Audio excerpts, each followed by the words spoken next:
This video is based on Langston Hughes' powerful poem, Let America Be America Again. This poem explores the complex duality of the American dream. The poem opens with the initial promise of America, a land for the free. It speaks of the dream it used to be, and the pioneer, seeking a home where he himself is free. This patriotic vision is immediately interrupted by a, quote, hidden narrative, a parenthetical voice that states, America never was America to me. This voice is the mumble in the dark that confronts the patriotic grandeur with lived reality. The poem returns to the pioneer spirit and the ideal of a quote, great strong land of love. It is the dream that the dreamers dream. Hughes then gives voice to the marginalized, the farmer, the worker, and the immigrant. Each group highlights how they have been disenfranchised and betrayed by the American ideal.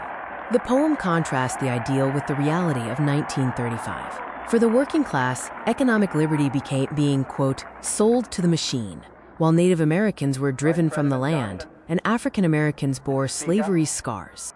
Hughes poses a challenge to the powers that have corrupted the dream. Say, who are you that mumbles in the dark? Who are you that draws your veil across the stars? The poem identifies the corrupting force as unchecked wealth and power. This greed allows a few to, quote, grab the gold and steal the land at the expense of the poorest worker bartered through the years. A key theme is the widening gap of wealth inequity, where the poem highlights the millions who have nothing for our pay. Hughes calls for a true America, where liberty is, quote, crowned with no false patriotic wreath, and opportunity is real. The poem ends on a path to redemption, starting with the recognition that the dream was betrayed, followed by the resilience to reclaim it, and finally, the reclamation of the nation's resources for all, leading to the result. This leads to the poem's stirring final declaration and oath, and yet I swear this oath, America will be. This concludes the analytical deep dive into the duality of the American dream, a historical and literary breakdown of Langston Hughes' work. Langston Hughes wrote this authentic anthem in 1935 during the Great Depression. His intent was to reclaim the concept of America for the marginalized, moving toward a universal class struggle. The year 1935 provides historical anchors like the economic despair of massive unemployment, the Dust Bowl, and labor strife. Hughes addresses the systemic greed that drove millions into breadlines.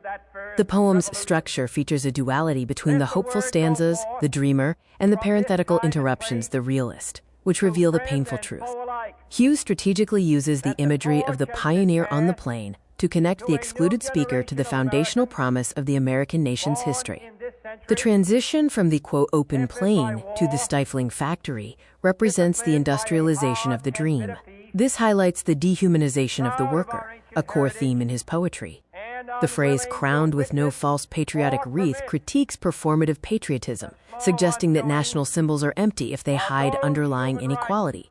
The grab the gold rhetoric reflects the concentration of wealth Hughes witnessed during the Depression. He identifies greed as the primary obstacle to the American dream. Hughes uses harsh language like graft and stealth to describe the economic system of 1935 as a, quote, gangster death of the soul, prioritizing profit over people.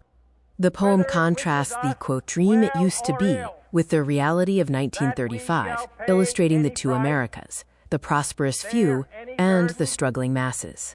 The poem ends with radical hope and a call to action. Hughes urges we the people to collectively reclaim the nation's resources from greed and realize the dream for everyone. In conclusion, Hughes's poem is an oath. It acknowledges the broken promise of America only to fiercely demand its fulfillment.